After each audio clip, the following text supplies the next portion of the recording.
வணக்கம் உறவுகளே, நான் உங்கள் மதுசூதன். இது கனடாவும் கனடாவினுடைய பொருளாதார தந்திரமான இணக்க முறைகள் பேச்சுவார்த்தை சம்பந்தமான விடயம். அதாவது கனடாவினுடைய பிரதமர் மார்க் கார்னி அவர்கள் கனடாவிலே இல்லை. உங்களுக்கு தெரியும், மலேசியாவிலே இடம்பெற்ற ஒரு சர்வதேச மாநாடு, அதைத் தொடர்ந்து சிங்கப்பூரிலே இடம்பெற்ற மாநாடு, அதைவிட இன்று அக்டோபர் 31 நடைபெறுகின்ற தென்கொரியாவிலே நடைபெறுகின்ற எஃபெக் எனப்படுகிற ஏசியன் பசிபிக் எக்கனமிக் கோஆபரேஷன் என்று சொல்லப்படுகின்ற அந்த 2025 சர்வதேச உச்சி மாநாட்டிலேயும் மார்க் கார்னி அவர்கள் இன்று பங்கு பெற்று இருக்கின்றார். அதிலே அவர் கலந்து கொண்டு உலக பொருளாதாரம் சம்பந்தமாக பேசியிருக்கின்றார் அந்த மாநாட்டிலே. அதற்கு பின்னர் சீனாவினுடைய தலைவருடைய அழைப்பின் பேரிலே அவர் சீன தலைவரை சந்தித்திருக்கின்றார். அதற்குரிய விமானத்திலே சென்றடைந்து அவரை சீன அதிபரை நேரடியாக சென்று வரவேற்று சிறப்பாக இந்த உத்தியோகபூர்வ சந்திப்பு இடம்பெற்று இப்பொழுது தற்சமயம் கடந்த மணித்தியாலங்களில் தான் நடைபெற்று முடிந்திருக்கிறது. அக்டோபர் 31 2025 இந்த சந்திப்பு ஆனது வரலாற்றிலே மிக முக்கியமாக பார்க்கப்படுகிறது. ஏனென்றால் 2017 பிறகு யாருமே உத்தியோகபூர்வமாக கனடாவினுடைய பிரதமர் சைனா அதிபரை சந்தித்தது கிடையாது. அதாவது இவர்கள் இந்த உலக ஒழுங்கிலே அமெரிக்காவினுடைய நட்பு நாடு என்ற ரீதியில் இந்த உலக ஒழுங்கிலே இயங்கிக் கொண்டிருந்ததன் காரணமாக 2017 பிறகு, அதாவது 8 வருடங்களாக யாருமே இடையிலே உலக தலைவர் இருவரும் சைனா கனடா சந்தித்ததில்லை. ஆகவே இது ஒரு புதிய திருப்பு முனையாகவும் புதிய கோணத்திலும் பார்க்கப்படுகின்றது இந்த கனடா சைனா உறவு. மார்க் கார்னி அவர்கள் ஏலவே இந்த தென்கொரியாவில் நடைபெறுகிற எஃபெக் மாநாட்டுக்கு செல்கின்ற பொழுதே சீன தலைவர் ஷி ஜின்பிங் அவர்களை சந்திப்பதாக முதலே அந்த அஜெண்டாவிலே இருந்தது. அதன் பிரகாரம் சீனாவினுடைய தலைவருடைய அதிபர் ஜின்பிங் அவர்களுடைய அழைப்பிலே இரு தரப்புக்கும் இடையில் பேச்சுவார்த்தைகள், மனப்பூர்வமாக மனம் திறந்த பொருளாதார பேச்சுவார்த்தைகள் இடம்பெற்று இருக்கின்றன. அந்த வகையிலே முதலாவது விழாவை தொடர்ந்த பேச்சுவார்த்தையிலே சீன அதிபர் தொடக்கி வைத்தார். கனடாவினுடைய உறவுகள் பற்றி அவர் விவரித்திருந்தார். அதன் பின்னர் மார்க் கார்னி அவர்கள் கனடாவுக்கும் சீனாவுக்கும் இடையிலே 55 வருடத்துக்கும் அதிகமான டிப்ளோமேட்டிக் உறவுகளும் எங்களுடைய கலாச்சார உறவுகள் மற்றும் பொருளாதார உறவுகள் பற்றி அவர் வெளிப்படையாக பேசியிருந்தார். அந்த வகையிலே அவர் சொல்லியிருந்தார், ஒரு அடிக்கோடப்பட வேண்டிய விடயம், தூரம் என்பது எங்களை பிரிப்பதல்ல, மக்களை பிரிப்பதல்ல. தூரம் என்பது ஒரு பொருட்டல்ல. நாங்கள் நட்பு ரீதியாக பொருளாதாரங்களையும் உறவுகளையும் வலுப்படுத்தி கொள்ள வேண்டும் என்று ஆழமாக கருத்துரைத்திருக்கிறார். ஆம் உறவுகளே, உலக பொருளாதாரத்தில் டொனால்ட் ட்ரம்ப் அவர்கள் கனடா மீது அதிகரித்த வரி விதிப்பு, சீனா மீது அதிகரித்த வரி விதிப்புகளுக்கு மத்தியில பிறகும் கனோலா எண்ணெய் சீன பொருட்களுக்கு கனடா வரி விதித்ததில் உட்பட, சீன தயாரிப்புகளுக்கு கனடாவிலேயும் வரி விதிப்பு உட்பட பிறகு சீனா எதிர்வினையாற்றியது.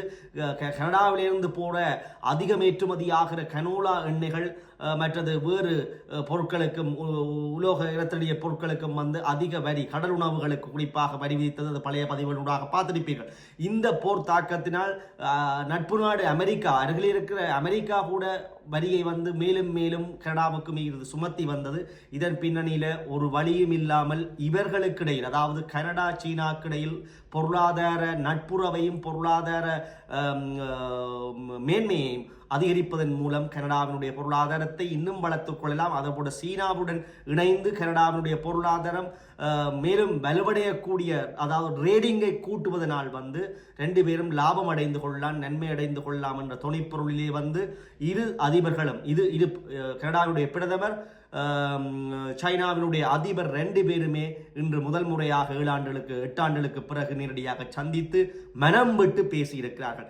இதன் விளைவாக பல வரி விலக்குகள், வரி சுமைகள் குறையலாம். இரு நாடுகளும் இதன் மூலம் நன்மை பெறலாம். முதலே உங்களுக்கு தெரியும், உலக பொருளாதாரம் ஒரு ஆதிக்கமான ஒரு இக்கட்டான சூழ்நிலைக்கு போய்கொண்டிருக்கின்ற பொழுதிலே சைனாவினுடைய பொருளாதாரம் வலுவாக மேன்மையடைந்து கொண்டு சென்றிருந்தது. சீனாவினுடைய வலுவான பொருளாதாரத்தினால் சீனாவின் மீது அதிகரித்த வரியை விதிப்பதனால் டொனால்ட் ட்ரம்ப் அவர்கள் வெற்றி காண முடியவில்லை. 500 வீதத்துக்கும் அதிகமான வரியை கூட விதித்திருந்தார் பல பொருட்களுக்கு. ஆனால் சீனா ஆட்டம் காணவில்லை. இப்பொழுது சீன அதிபரையே டொனால்ட் ட்ரம்ப் அவர்கள் போய் சந்தித்து இந்த எஃபெக்ட் மாநாட்டுக்கு பிறகு அவரும் புகழாரம் சீன அதிபருக்கு புகழாரம் ஐஸ் வைக்கின்ற அளவில் வந்து கதைத்திருக்கின்றார். உடனடியாகவே 10% வரிகளையும் குறைத்து விட்டிருந்தார். ஆகவே இவையெல்லாம் பார்க்கின்ற பொழுது சீன பொருளாதாரம் ஒரு வலுவான பொருளாதாரம், உலக மொத்த தேசிய உற்பத்தியில வந்து அதிகளவு பங்களிப்பை செய்வதனால் அவர்கள் சீனாவை நோக்கிய ஒரு சீனாவினுடைய பொருளும் பொருளாதாரமும் இன்றி உலக பொருளாதாரம் இல்லை என்கின்ற அளவிற்கு அவர்கள் வளர்ந்திருப்பது இவ்வாறான வல்லாதிக்க நாடுகள் சீனாவை நோக்கி பொருளாதார உறவுகளை மேம்படுத்துவது தெரிகின்றது. பார்ப்போம் இந்த சந்திப்புகளின் பின்னர் என்ன வகையான நன்மைகளை கனடா பெறப்போகின்றது, என்னென்ன பொருட்களுக்கு வரி சலுகைகள் பெறப்பட போகின்றது, என்னென்ன பொருட்களினுடைய இறக்குமதி ஏற்றுமதி மூலம் கனடாவிலே ஒரு நன்மையான விளைவுகள் வாழ்க்கைக்கு விலை சுமைகள் வந்து குறைய போகின்றது என்பது இந்த ஒப்பந்தம் பேச்சுவார்த்தைகளுக்கு பிறகு அமுலில் வருகின்ற விடயங்களுக்கு அப்புறம்தான் அது அந்த பிற்பாடுதான் தெரியும். அதுவரை நாங்கள் பொறுத்திருந்தான் பார்க்க வேண்டும். அதற்கிடையில் மார்க் கார்னி அவர்களினால் இந்த 2026 ஆண்டுக்குரிய பட்ஜெட்டையும் சமர்ப்பிக்க வேண்டும். நாட்டிலே மார்க் கார்னி இல்லை, நவம்பர் 2 வரைக்கும் சுற்றுப்பயணம் மேற்கொண்டிருக்கின்றார். அதற்கிடையில் கனடாவினுடைய மத்திய வங்கி 0.25 வந்து குறைத்திருக்கிறது வட்டி வீதத்தை. ஆகவே இந்த தாக்கங்கள் எல்லாம் இன்னும் வட்டி வீதம் குறையுமா, 2026 எப்படி வட்டி வீதம் அமைய போகின்றது, வாழ்க்கை சுமைகள் எப்படி இருக்க போகின்றது என்பதை பொறுத்திருந்தான் பார்க்க வேண்டும். இவர் சுற்றுப்பயணம் மேற்கொள்ள முன்னமே ஒரு கருத்தை சொல்லிவிட்டுத்தான் வெளிக்கிட்டு போயிருக்கின்றார். அதாவது ஓட்டோவாவிலே பல்கலைக்கழக மாணவர்கள் மத்தியிலே உரையாற்றுகின்ற போது அதுவும் ஒரு பொருளாதார வல்லுநராக பிரதமராக கடமையாற்றி கொண்டிருக்கிறார் சொல்லியிருக்கிறார். வருங்காலங்களில் கனேடியர்கள் சில சவால்களை எதிர்கொள்ள வேண்டி வரும் என்று. ஆகவே இவர் வந்ததன் பின்னர் இந்த பட்ஜெட்டுகள் எப்படி சமர்ப்பிக்கப்பட போகின்றன, 2026 ஆண்டு இன்னும் மகிழ்ச்சியான ஆண்டாக அமையுமா, கனடிய மக்களுக்கு வாழ்க்கை சுமைகள் குறையுமா, வேலை வாய்ப்புகள் அதிகரிக்குமா, பொருளாதார சுமைகள் குறையுமா என்பதை நாங்கள் பொறுத்திருந்தான் பார்க்க வேண்டிய நடவடிக்கைகளுக்கு பின்னர் மீண்டும் ஒரு நல்ல பதிவினூடாக சந்திப்போம். நன்றி, வணக்கம்.